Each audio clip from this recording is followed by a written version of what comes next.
This week on the Four Rivers Ag Report, are you hedging your bets this year? Also, are corporate farms really taking over?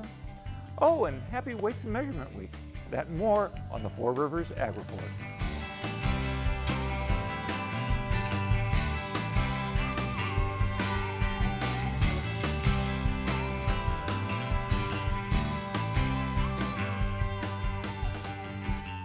Welcome to the Four Rivers Ag Report. I'm Fred Peralta.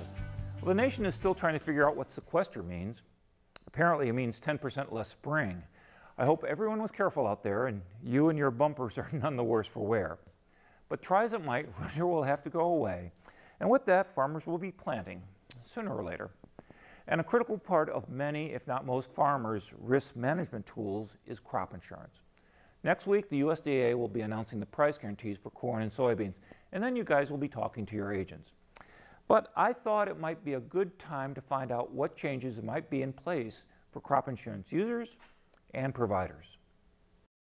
And with me now is Bob Dewey. He's the crop insurance coordinator for Country Companies. And Bob, Country Companies has helped us out in the past explain the changes in the various crop insurance policies. And you know, what's happening? First of all, how did last year go for you guys? Well, last year was a huge year for crop insurance, Fred. Yes, I would say so. We had some historic drought in a lot of the state, the southern part of the state in particular, and folks were very, very pleased they had crop insurance in 2012. I bet they are. I've talked to several myself. So,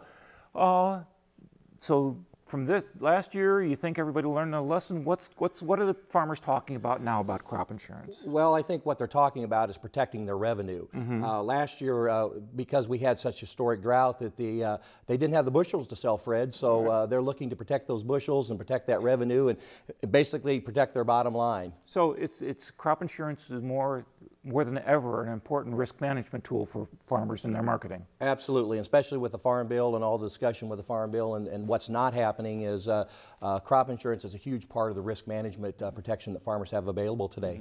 So I've been reading about various plans and that sort of thing. What's new in crop insurance this year? Well, what we have is a thing that farmers are really going to like is we have a rating initiative that actually rates are going to be lower. And in this part of the state, we're looking at 17 to 20% discounted rates from last year for both corn and soybeans. So it's going to give farmers an opportunity to provide some additional protection at a reasonable cost. So rates are going down? How did that happen? Well, this is different than the rating that we had with the drought. There was a rating initiative that was initiated 2 years ago. This is the second year of that rating initiative. And basically, farmers were saying that the rates were too high in Illinois, that we don't have the losses like they do in North Dakota and Texas. So actually, they started the rating initiative, and this is part of that rating initiative. Actually, the drought will cause rates to go up in 2014. There's a lag year with those rates that are developed because of the historic drought. So we won't see that until 2014. So enjoy it while we can. Absolutely. So what are some new, rates are down, what else is happening? A lot of farmers planted cover crops this year, and cover crops were written into the crop insurance provisions. And basically what farmers need to know is this year they can't harvest or graze any cover crops they had after May 10th. So it's very important if they do that, then they're not going to be able to provide coverage for the corn and soybeans after that. So I have to be real careful about that. And a lot of folks did plant cover crops, which is a good thing. Right. So if you planted cover crops, make sure they're out of the way before you plant by May 10th. You can't hay or graze them after May the 10th, right. Okay. So cover crops, how did the insurance companies, how did you guys make out in this drought year? That was a bad year for the farmers, or maybe good if they had crop insurance, but you know, how did companies manage their risk? Yeah, that's a great question, Fred. Actually, there's 3 levels of protection. The companies are at risk. The government helps subsidize and also cover part of the risk. And we also have reinsurance that we provide a third layer that our company has done an excellent job of doing that. So we're going to be fine. Okay, so you assume some of the risk locally, the government assumes some of the risk, and then you sell off to third-party insurance like Lloyd's of London's and that sort of thing. Exactly. Okay, so everybody's sharing the pain. This year especially. Okay, so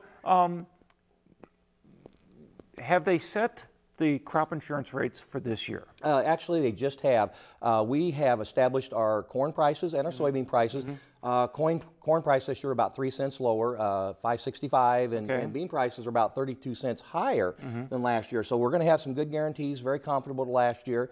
So we're ready to get the year started. We're actually looking at premiums, and premiums are a huge part of the insurance. Right. But part of that premium development is what kind of policy you're going to take, what kind of unit structure you're going to take. So these are very important things that folks need to get to their agent and talk to them about those issues so they can pick the best plan, best coverage level, the best options for their individual operation. Okay, so find your agent. Does it matter so much which agent? It does. We actually have about 160 agents that we certify for crop insurance. So it's very important that you do business with someone that you have confidence in and trust. We have a great tool, Fred, that's called the Profit Profiler. The Profit Profiler not only shows the premium, but it lets farmers play the what-if game. They can look at what happened last year. They can, we had a historic drought. They can look at decline in prices, which is kind of what people are talking about this year. Potentially, we're going to have historic acres of corn planted and the price coming down. So if the farmer, any farmer, getting ready to talk to their agent about crop insurance, are there things that they need to make sure they bring? What details do they need to cover? As far as acreage, Yeah, great question. Farmers will need to bring in their production history. So the production history establishes their guarantee and helps determine how much of a claim payment they're going to get. So they want to bring in their claims history. They want to bring in their questions. They're going to want to know what the different policies are going to cost. We have some new endorsements this year, the high-risk coverage endorsement. So they're going to have some questions about some new things. So they need to plan on, and we've had a lot of folks already come in and had those discussions, but if they haven't, they need to come in ASAP. So the high-risk production product, what does that cover? Well, what it allows a person to do if they have high-risk ground, and I'm not sure there's that much in this particular area here, but it's along a major river system. Normally we see it along the Illinois Mississippi River. They charge astronomically higher rates for the ground that's right along the river because it floods. It floods on a regular basis. So what it allows a person to do is take the same plan and coverage level that they have on their non-high-risk acres, but take a lower coverage level.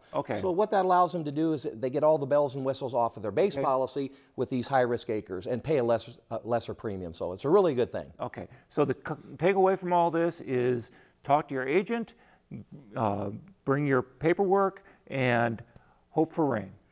Absolutely, and it looks like there's a little water standing in the fields coming over here today, so that's a good thing to see. That is a good thing, and Lord knows if I never have to say the word drought ever again, I'll be happy. So thank you, Bob. Thank you, Fred, very much.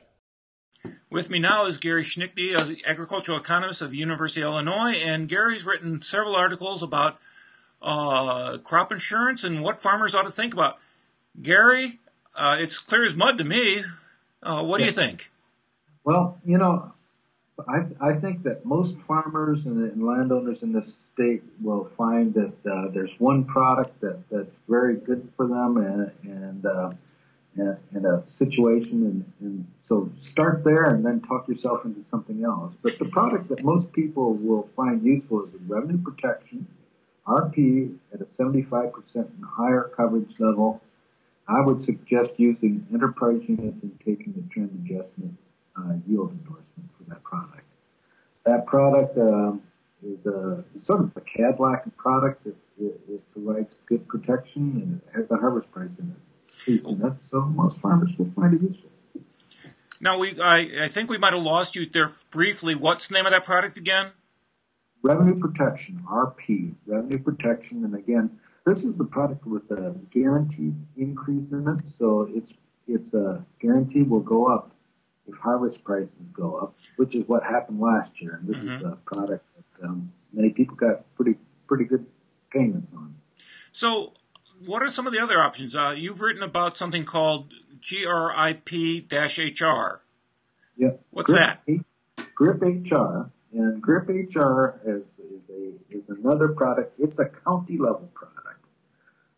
So it makes payments based on what happens to county yields. This product, in my opinion, is another good one, and it's good particularly for those producers that want more price protection than yield protection. Okay. Now it's based on countywide. There's a countywide average, correct? there's a county average revenue and a county average guarantee that it's based on.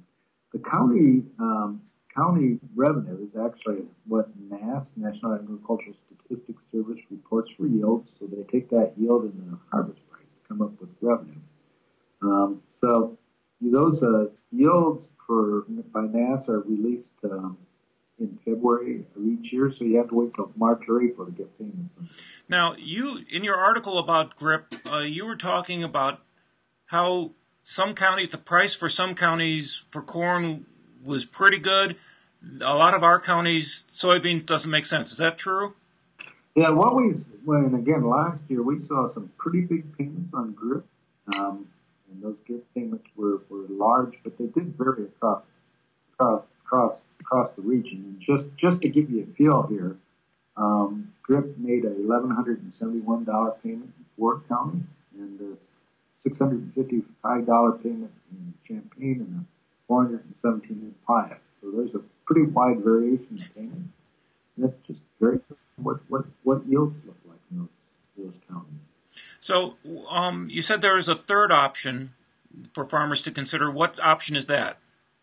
Yeah, so what most people will find useful, GRIP HR for those that want more price protection. The final one is RP with the harvest price exclusion. And okay. The cost of this product is very low, so it has very low premiums, but it doesn't have the guarantee increase in it. So last year, RP made some pretty large payments, and in a lot of cases, RP HPE did not make payments because revenue increases or the price increases offset yield decline. So these three products have a different degree of risk. How should a producer go about figuring out which one is right for them? Yep. So the RP will cover the most risk because it's based on farm yield and it has that harvest price increase in it. So farmers that really want to be paid covered in most situations will use RP. GRIP, again, RP will not make us larger payments in price decline years. So if we're really concerned about price declines, GRIP HR is a very good product. Mm-hmm. And RPHB is for those cost-conscious people that aren't going to do much hedging pre-harvest and just want a basic product at a very low cost. Yeah, so the farmers need to blow the dust off their algebra books and calculus formulas, come up with some sort of rubric, and try to figure this mess out, right? That's right. Okay. Well, Gary Snicky of University of Illinois, thank you so much for visiting us today. You're welcome.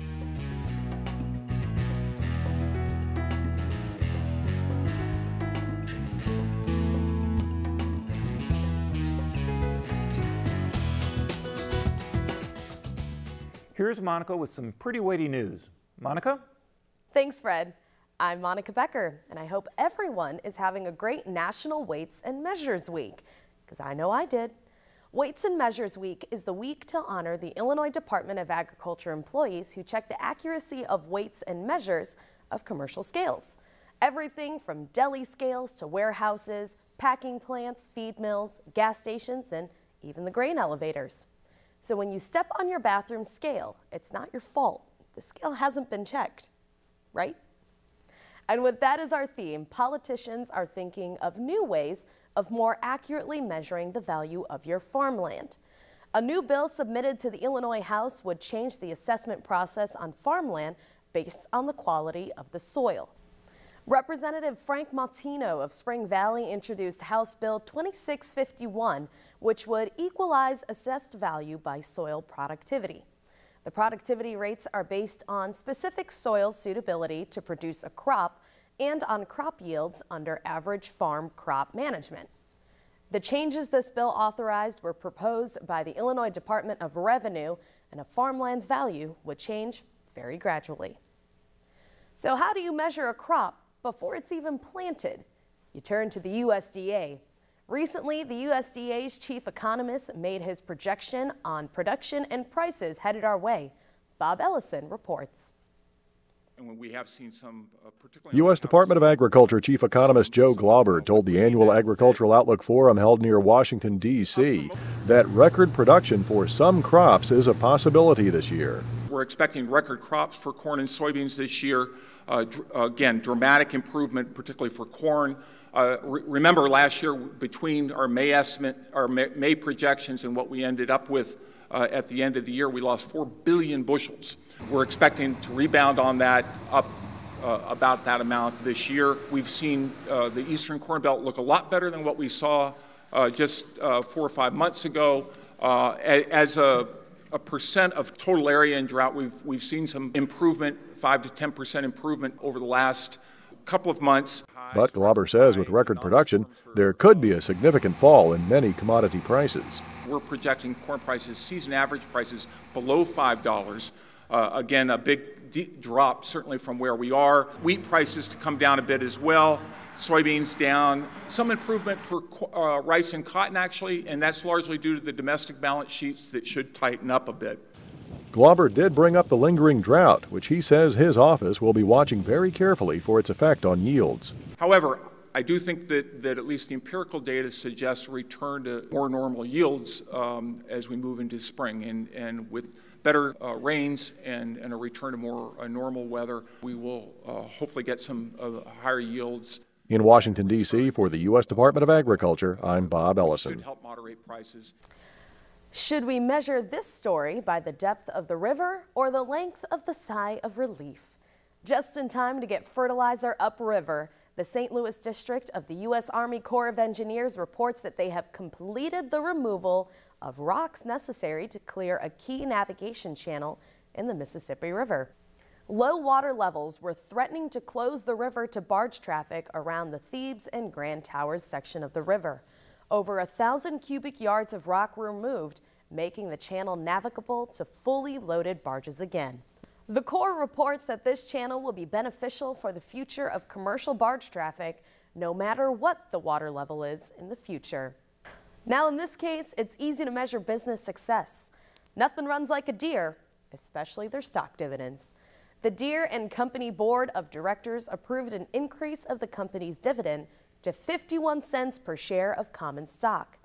Pocket change? The quarterly rate was approximately about an 11% increase. Their tractors aren't the only things green in the Quad Cities. Now, how do you measure the service to your community? With a plaque. 2 Illinois farmers were honored at the American Soybean Association annual meeting last week. Lyle Roberts and Kent Hodel were honored for their year's service to the organization. Roberts received the Special Meritorious Service Award for his service as the CEO of the association, and Hodel, a farmer from Metamora, was awarded the Lifetime Achievement Award for his efforts in member outreach. Now finally, how do you figure out how many local farmers and friends are in your area? You park a tractor in the mall, or in this case, a whole bunch of tractors. Last weekend, Cross County Mall in Mattoon hosted the Coles County Farm Show. Tractors, planters, information, and food were available. The show went on from Friday afternoon until Sunday with a quilt show, demonstrations, and live music. If you missed it this year, mark your calendars now. It's always the first weekend in March. Now that's it for this week. I'm Monica Becker.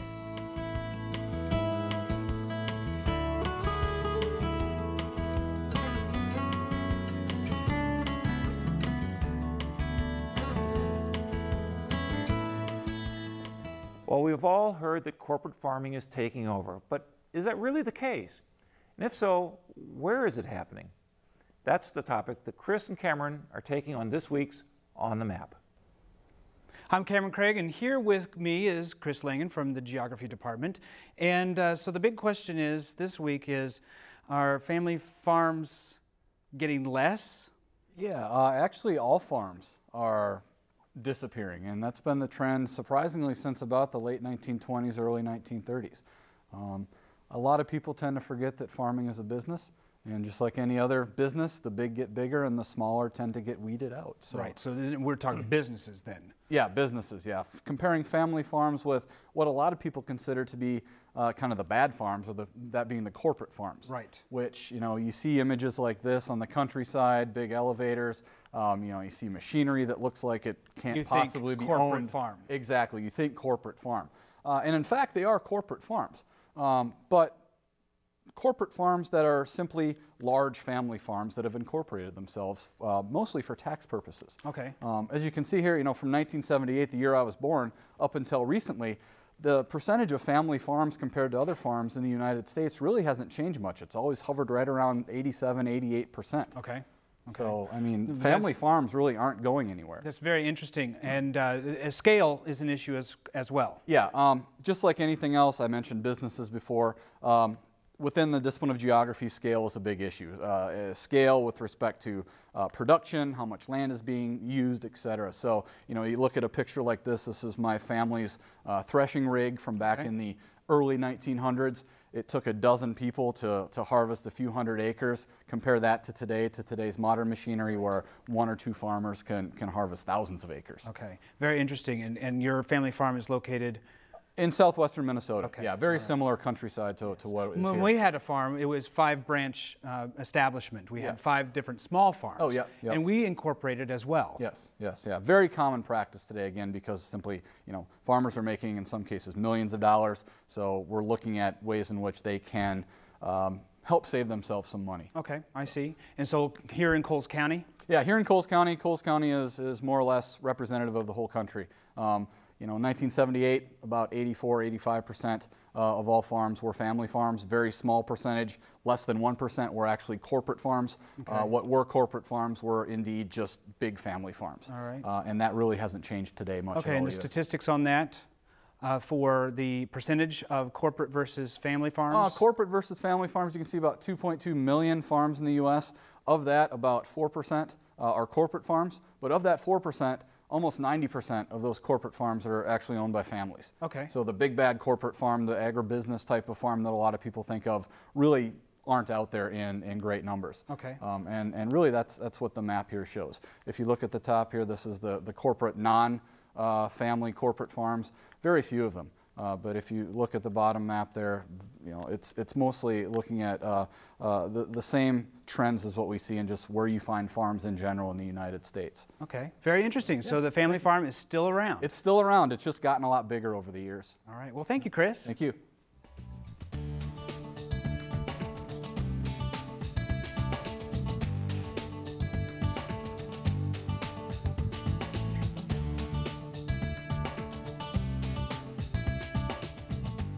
Jessica Killo is under the weather this week, so here with this week's Inside Extension is Monica. And now for a double dosage of Monica. Here is Inside Extension. Shelby County Health Fair will be held March 27th from 9 a.m. to 11 a.m. The fair is a health expo and is open to the general public.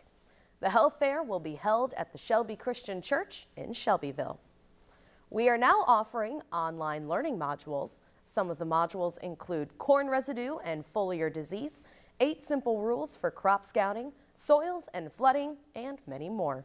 To see all of the classes we are offering and to register for the classes, visit our website. Extension is hosting Putting Small Acres to Work workshop, which will be held next Saturday, March 16th. The workshop will be held at Sarah Bush Lincoln Hospital Education Center. Registration will begin at 8 a.m. at the Education Center. The workshop includes a general session and many breakout sessions. If you have any questions, please visit the website or contact Dave Shiley, Extension Educator and Local Food Systems and Small Farms at 217-543-3755. Family Life Educator Sherry Burcham will begin teaching the class, You and Your Young Child, Parenting 101. The classes will be held every Tuesday from March 19th to April 30th at Lakeland College from 6:30 to 7:30. The classes will focus on how to feel more empowered as a parent during 7 difficult development stages, including unexplained nightly crying, night waking, separation anxiety, exploration, choosy eating, toilet teaching, and negativity. Registration requires going to Lakeland's website or by calling 234-5434. For more information, visit the website. For Inside Extension, I'm Monica Becker. We all hope Jessica is feeling a whole lot better next week. Now, you might have noticed some different types of programming going on WEIU lately. That's right, it's pledge time. And instead of James Taylor or Motown or even classic gospel, you have me. Now, WEIU is the little station that could. Without sacrificing quality, we've been doing more with less, drastically increasing the amount of local programming we've produced at a time when state, federal, and university funding has been shrinking. Being Well, Hobbies, Crafts, and Collectibles, At Issue, and one of my favorite programs, The Paul Report, are all new programs that you can't see anywhere else but on WEIU. Not to mention this humble show. If you value the programming our station has, and if you value the local content delivered by people who are your friends or neighbors, well, they're just like you, please consider making a pledge. It's because of you we're here. Thank you. So work hard, be safe, make a pledge, and enjoy the beautiful sunsets. I'm Fred Peralta, and thanks for watching the Four Rivers Ag Report.